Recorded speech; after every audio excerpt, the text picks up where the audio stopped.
श्री सत्य गुरुदेवाय नमः। मुश्किल वक्त में स्थिर कैसे रहें। जब हमको ये ज्ञान हो जाता है गुरु की कृपा से कि मुश्किलें भी अगर आती हैं तो किसके लिए आती हैं, इंसान को ऊंचा उठाने के लिए। अगर बच्चे की जिंदगी में अगर टेस्ट ना हो, पेपर ना हो, परीक्षा ना हो तो बच्चा आगे क्लास में कैसे जाएगा। ऐसे ही मुश्किलें ही हमको धीर गंभीर वीर बनाती हैं। हम सोचते हैं कि ये मुश्किल सिर्फ हम पर आई है, तब हम घबराते हैं। लेकिन संसार में देखो, इस संसार में कौन ऐसा है जिसके ऊपर मुश्किलें नहीं आई। ऐसा कोई नहीं है। देखो हरिश्चंद्र से इतने बड़े दानी राजा हुए, उनके ऊपर भी मुश्किल आई। क्या उन्होंने किसी को बिगाड़ा था? दान करने का उनका स्वभाव था, दान करते थे, पूजा पाठ करते थे, सत्संग भजन करते थे। उनके वहां भी मुश्किल आ गई।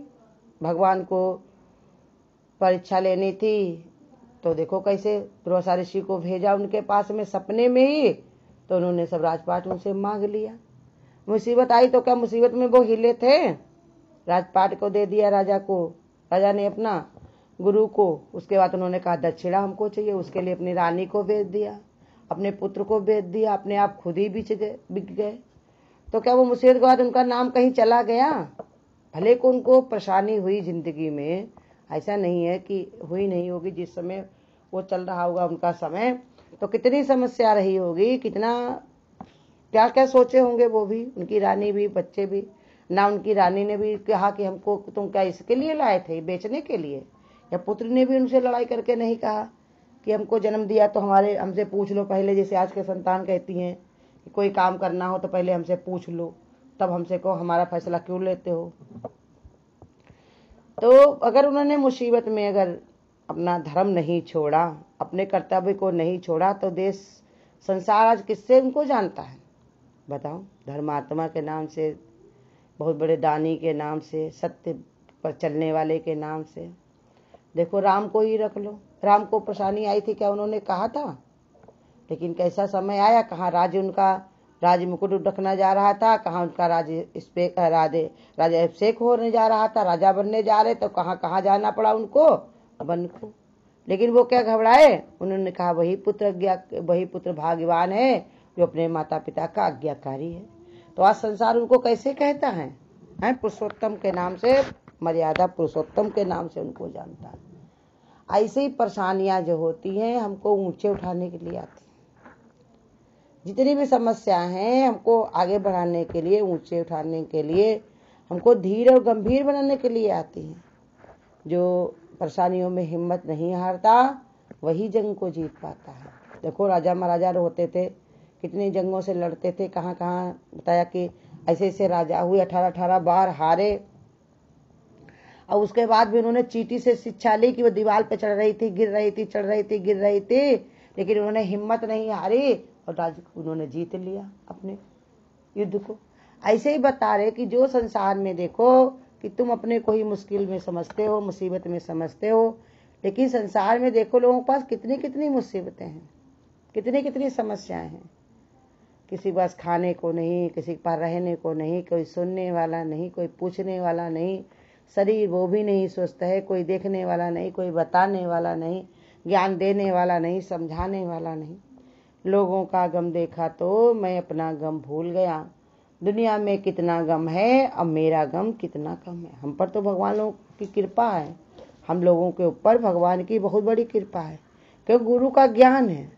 गुरु हमको हर मुसीबत में, हर समस्या में, हर मुश्किल से उठने का उपाय बताता। कौन सा ज्ञान देता? कि सब कुछ गुजरने वाला है।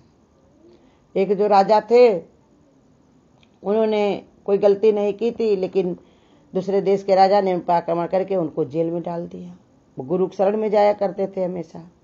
उनको बड़ा अफसोस हुआ, कहने लगे हमने ऐसा कर्म किया भी नहीं, हम हमेशा बड़े हम धर्म से रहे, सबकी मदद करते रहे, सब कुछ करते रहे, फिर हमको यहाँ क्यों डाल दिया? इसी अफसोस में बड़े परेशान थे।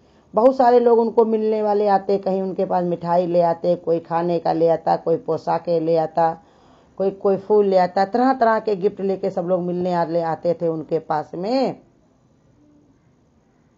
लेकिन उनको सुकून ना मिले, चैन ना मिले।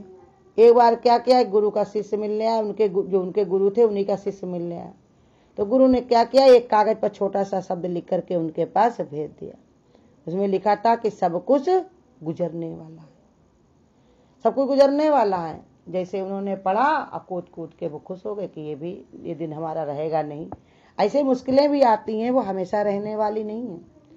बीरबल से भी अकबर ने यही पूछा था कि ऐसा कौन सा शब्द है जो दुख में और सुख में दोनों में इस्तेमाल किया जाता हो। तो यही शब्द है कि सब कुछ गुजरने वाला है।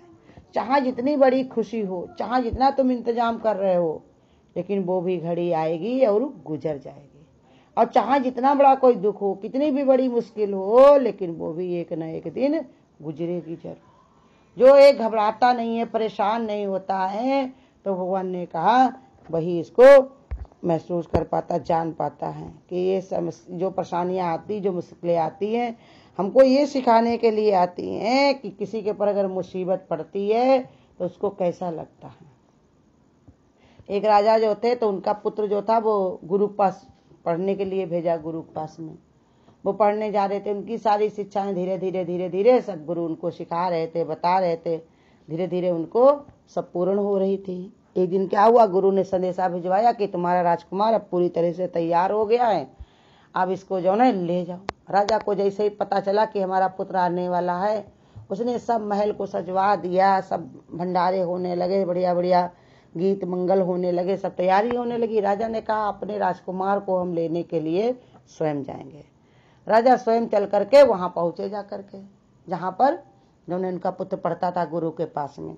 जब पहुंचे जाकर के गुरु ने क्या किया, उनके पुत्र को उसी समय अंदर अपनी कुटिया में ले गए और तेज तेज से खूब मारने लगे। मारते मारते वो चिल्लाए, हाय हाय करके चिल्लाए, रोए, बहुत चिल्लाए। अब बाहर बैठे हुए राजा बड़ा परेशान हो रहे थे, कुछ कह भी नहीं सकते। कोई और होता तो उस पर आक्रमण कर देते, युद्ध कर देते, लड़ाई करते, कुछ बांध लेते, जेल में डलवा देते, कोई सजा दे देते। लेकिन वो तो उनके गुरु थे, कुछ कर नहीं सकते। फिर उठे, फिर बैठे, फिर परेशान हो, फिर बैठे, फिर खड़े हो, फिर बैठे। बहुत देर बाद राजा ने देखा कि गुरु उनके पुत्र को हाथ पकड़ के बाहर लिए आ रहे। देखा उनका मुंह भी फूटा है, हाथ पांव भी फूटे हैं, बहुत चोट लगी है।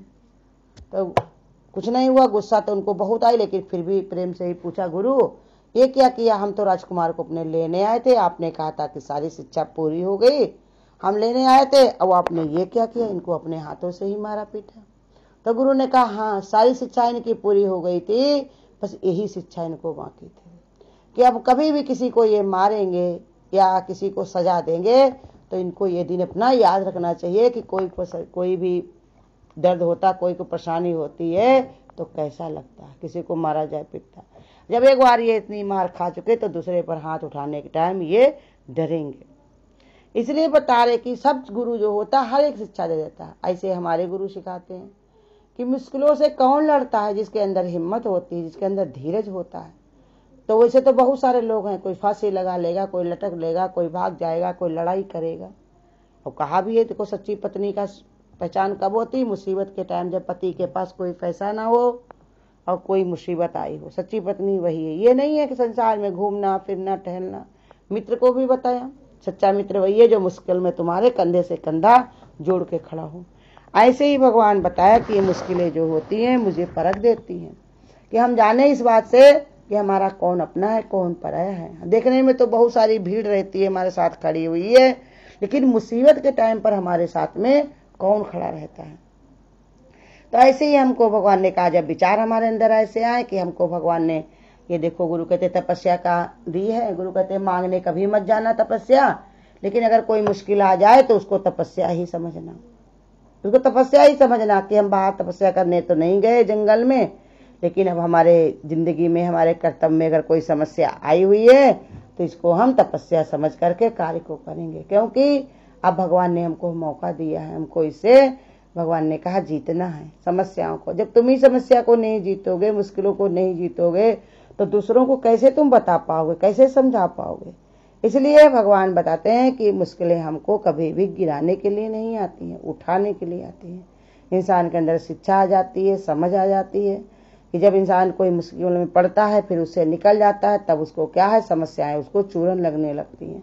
वो ये जान लेता है कि पहले जो समस्या आई थी वो हमारा कुछ नहीं बिगाड़ पाई, तो ये समस्या भी हमारा कुछ बिगाड़ नहीं पाएगी। इससे भी हम निकलेंगे। अब तो हमारे साथ में गुरु है, भगवान हमारे साथ में खड़ा हुआ है, हमको गोद में लेकर के खड़ा हुआ है, हमको डरने की जरूरत नहीं, वो हर समय हमारे साथ में। तो इसलिए जो परमात्मा के स्वरूप में लगा रहता है, हर समस्या को परमात्मा का ही, भगवान का ही प्रसाद समझता है। देखो हनुमान जी इतना बड़ा समुद्र देख करके वो घबराए नहीं, पहले उनके अंदर विचार आया, लेकिन जैसे ही उनको जामवंत ने याद दिलाई कि कौन सो काज कठिन जगमाही, जो नहीं होते तात तुम पाई, उसी समय उनको ये याद आ गई, समुद्र लांग करके कितना बड़ा कार्य करके आ गए।